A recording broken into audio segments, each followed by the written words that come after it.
सभी भाई बहनों को नमस्कार। मैं अशोक जरोठी, सभी का मेरे चैनल में स्वागत है। दोस्तों, राहुल गांधी का जर्मन दौरे का एक वीडियो लीक हुआ है, उस पर चर्चा करते हैं और बहुत अहम खबर है। सभी भाइयों से प्रार्थना है कि इस वीडियो को ज्यादा ज्यादा भाइयों को शेयर करें और आखिर तक देखें। जिस भाई ने चैनल सब्सक्राइब नहीं कर रखा, मेरे चैनल को कृपया सब्सक्राइब भी कर ले। राहुल गांधी जर्मन में जाकर के भारत विरोधी बयान देता है और किस तरह की जो करतूतें कर रहा है ना, उसके बारे में आज चर्चा कर रहे हैं। राहुल गांधी का एक फोटो आया है। बर्लिन के अंदर एक संगठन है FES। ये जो संगठन है ना, ये ग्लोबलिस्ट पावर संगठन कहता अपने आप को। दुनिया के अंदर अलग अलग संगठन है, वामपंथियों का, लेफ्ट होगा, राइटिस्ट होगा और अलग अलग तरह के कई संगठन है। लेकिन ये एक संगठन और नया उभरा है जो अपने आप को ग्लोबलिस्ट पावर संगठन मानता है। इस संगठन की सोच यह है कि दुनिया में हम सबसे शक्तिशाली हैं और हमारे लिए कोई सीमा नहीं हो। हम कहीं भी आए, कहीं भी जाएं, हमारी कोई रोक टोक ना हो और किसी भी देश की कोई भी एजेंसी हमारे कागजात, हमारे पासपोर्ट, हमारा वीजा चेक ना करे। इस सोच के ये लोग हैं। उनके साथ मीटिंग कर रहे थे हमारे राहुल गांधी जी, जो देश के अपने आप को भावी प्रधानमंत्री मानते हैं। और ये संगठन जो है ना, इसकी फंडिंग करता कौन है? इसकी फंडिंग करता है जॉर्ज सोरोस की जो संगठन है ना, ओपन सोसाइटी, वो इसकी फंडिंग करता है। और एक तरह से ये FES जो संगठन है, ये अमेरिका CIA का एजेंट है एक तरह से, यानी डीप स्टेट का एक विंग है एक तरह से। और अपने आप को नाम दे दिए न ग्लोबलिस्ट पावर संगठन। और उस संगठन के अंदर जो अंकल सैम है ना, वो भी राहुल गांधी के बगल में बैठे हुए हैं। और वहां पर एक बयान क्या दे रहे हैं कि हिंदुस्तान के अंदर लोकतंत्र खत्म हो गया, हिंदुस्तान के अंदर न्यायपालिका पे भी कब्जा कर लिया, हिंदुस्तान ED CBI पे कब्जा कर लिया, यानी कि हिंदुस्तान की जो संवैधानिक संस्था है वे खत्म कर दी बीजेपी सरकार ने। इस तरह का एक पाखंड रचा जा रहा है, दुनिया को बताया जा रहा है। और ये जो संगठन है ना, FES ग्लोबलिस्ट पावर संगठन है, इनका काम सिर्फ एक है, दुनिया के अंदर भारत विरोधी पाखंड रचना।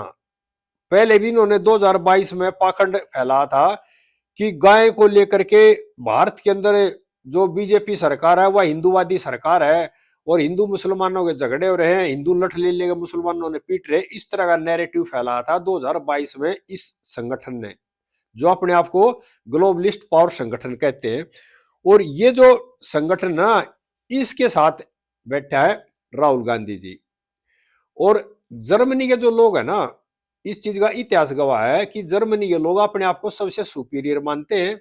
और इन्होंने हमेशा ही, जर्मनी वालों ने भारत विरोधी बातें करी है। जब 1948 में जो दंगे हुए थे, 1984 में जो दंगे हुए थे, इन पे ये बिल्कुल चुप थे, बिल्कुल कुछ नहीं बोले। लेकिन जो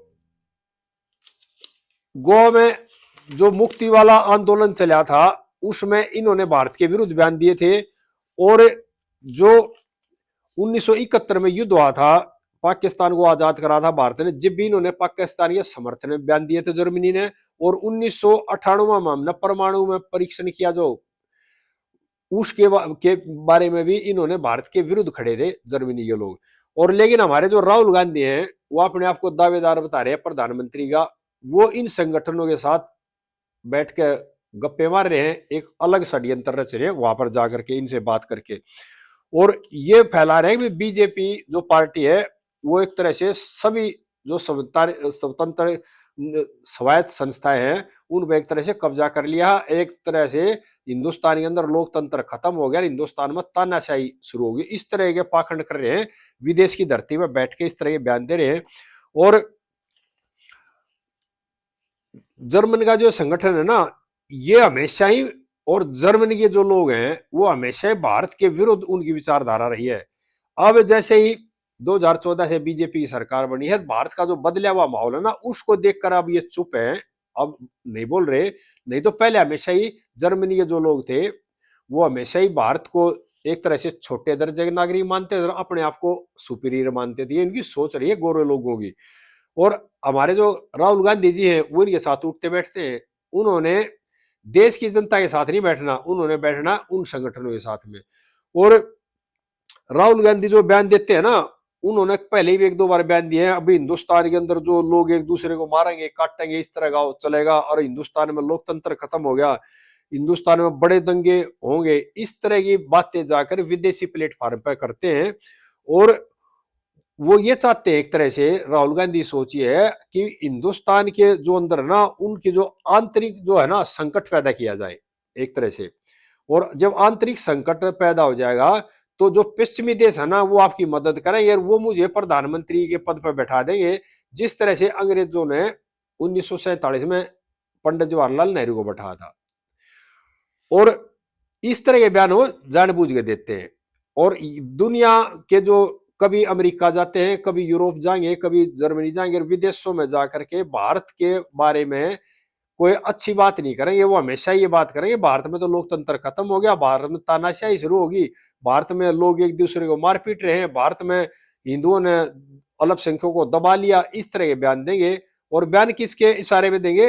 डीप स्टेट के, जॉर्ज सोरोस के अंकल सहमगे, और जो पश्चिमी देश के जो आका है ना बड़ी शक्तियां, उनके इशारे पे काम कर रहे हैं।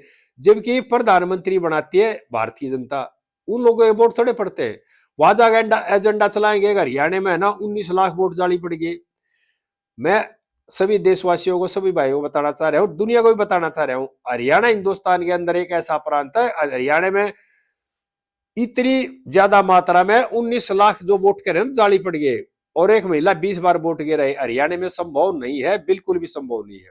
यानी कि पूरे हरियाणा में अगर 19 लाख वोटों डिवाइड करें तो हर गांव के अंदर कम से कम भी 1500 वोट की एवरेज आती है जाली पड़ने की। हरियाणा की जनता जाली वोट नहीं पड़ने देगी किसी भी तरह से।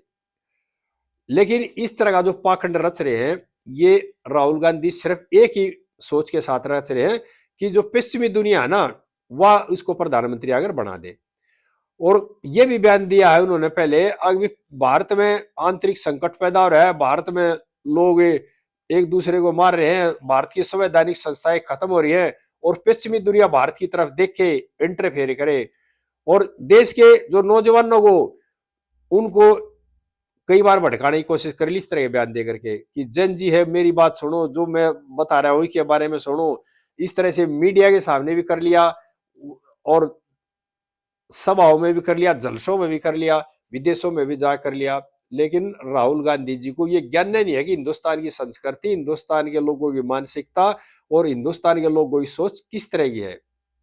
इस के बारे में कोशिश नहीं करी राहुल गांधी ने कभी भी जानने की। क्या करते हैं?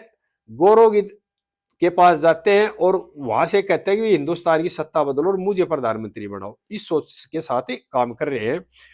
और जो मैं यहाँ सभी देशवासियों को बताना चाह रहा हूं, जिस तरह राहुल गांधी बयान दे रहे हैं ना, और दुनिया को भी मैं बताना चाह रहा हूं कि हिंदुस्तान में कह रहे हैं ना ये दंगे हो गए, एक दूसरे के साथ मारपीट करते हैं, अल्पसंख्यकों का जीना दुभर कर रखा है, इस तरह के जो बयान देते हैं, संवैधानिक संस्थाओं में कब्जा कर लिया।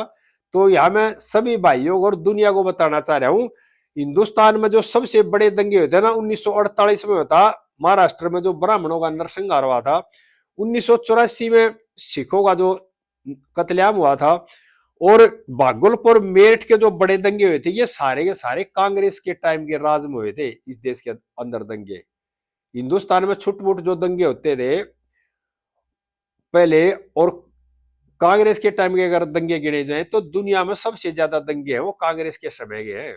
जब से बीजेपी सत्ता में आई है, गिने चुने एक आधा दंगा हो सकता है, लेकिन दंगे खत्म होते आ गए हिंदुस्तान के अंदर से। हिंदुस्तान के अंदर भाईचारा बढ़ा है, लेकिन इनका क्या काम है कि दुनिया में जाकर भारत को बदनाम करने का एक बेड़ा उठा रखा है।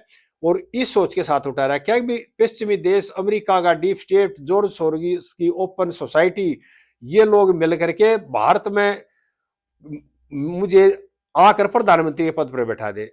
लेकिन ये भारत में संभव नहीं है किसी भी तरह से।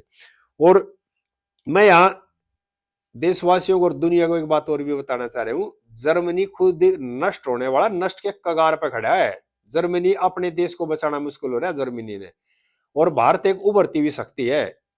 और ये देन है भारतीय लोकतंत्र की, क्योंकि कुछ लोगों ने भारत को तोड़ने की पूरी कोशिश कर ली। जब से 2014 सत्ता बदली है, हमेशा एक ही एजेंडे में काम करे, किसी भी तरह से मौजूदा जो सत्ता उसको काट के फेंका जाए, और आंतरिक संकट पैदा कराने चाह रहे हैं, बार बार यही कोशिश कर रहे हैं। लेकिन भारत के लोग बहुत समझदार हैं, वो इनके बातों में नहीं आएंगे, और यानी कि देश के नौजवानों को जनजी बना करके संबोधित करने की कोशिश की, देश के किसानों को भड़काने की कोशिश की, देश में अलग अलग तरह के धार्मिक उन्माद पैदा करने की कोशिश करी, विदेशों में जाकर इस तरह के बयान दे करके यानी कि विदेशियों को ये बताने की कोशिश की भाई भारत के मामले में दखल दो।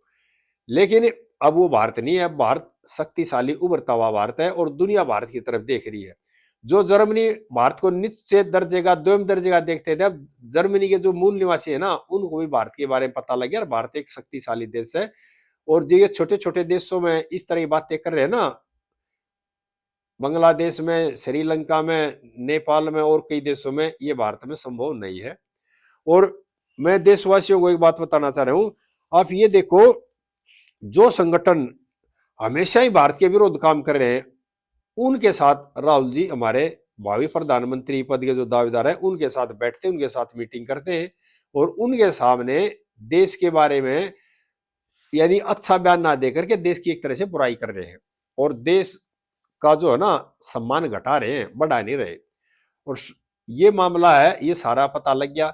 2-3 दिन पहले हॉक्स जो संस्था है उसने भी एक्स पे ट्वीट किया था, और कांग्रेस की जो नैरेटिव जो वार था ना, छेड़ रखा था, उसका भांडा फोड़ कर दिया। और जो बड़े नेता कांग्रेस के पवन खेड़ा, उसकी पत्नी का नाम भी आ गया, और उन्होंने आरोप लगाए हैं।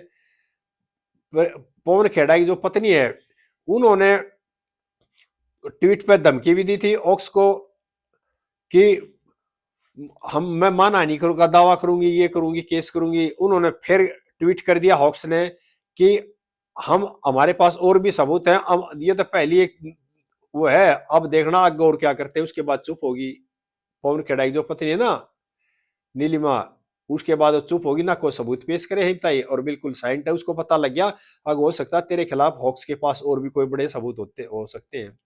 तो सभी भाइयों से प्रार्थना है भाई, आगे इस तरह की बातें फिर बताते रहेंगे, और देश की जनता ने समझने की जरूरत है, जिस पथ पर राह चल रहे हैं ना, वो गलत रास्ता अपना रहे हैं, और वो चाहते हैं कि पश्चिमी दुनिया, अमेरिका अगर मुझे देश का प्रधानमंत्री बना दे, देश का प्रधानमंत्री भारत देश की जनता, भारत देश के लोग बनाएंगे, विदेशी नहीं बनाएंगे। और जो ये एफपीएस संस्था ना, इसका का नाम ये है, अगर भाई बिल्कुल सीमाएं खोल दो, और एक दूसरे देश में कोई रोक टोक नहीं होनी चाहिए। आओ, इसके बहाने चाह रहे हैं कि हिंदुस्तान के अंदर विदेशी जो ताकतें हैं ना, जो आतंकवादी और गलत मानसिकता के लोग हैं, उसको घुसेड़ने का एक षड्यंत्र है। ये एक बहाना लेकर के, ये बहाना क्या लेते हैं, सारा क्या लेते हैं, मानवाधिकार का, अभिव्यक्ति की आजादी का, इस तरह लोकतंत्र का, इस तरह के नारे देगा, इनका सारा लेकर के हिंदुस्तान के अंदर दुनिया को घुसेड़ना चाह रहे हैं। क्यों? हिंदुस्तान सोने की चिड़िया पहले भी थी, अब भी बनने जा रही है धीरे धीरे। हिंदुस्तान के संसाधनों पर नजर है दुनिया की, और हिंदुस्तान के अंदर संकट पैदा करना चाह रहे हैं, हिंदुस्तान के लोगों को गुमराह करके एक एजेंडा चल रहा है, एक नैरेटिव वार छेड़ रखा है। इनकी सोच को देश की जनता ने समझने की जरूरत है।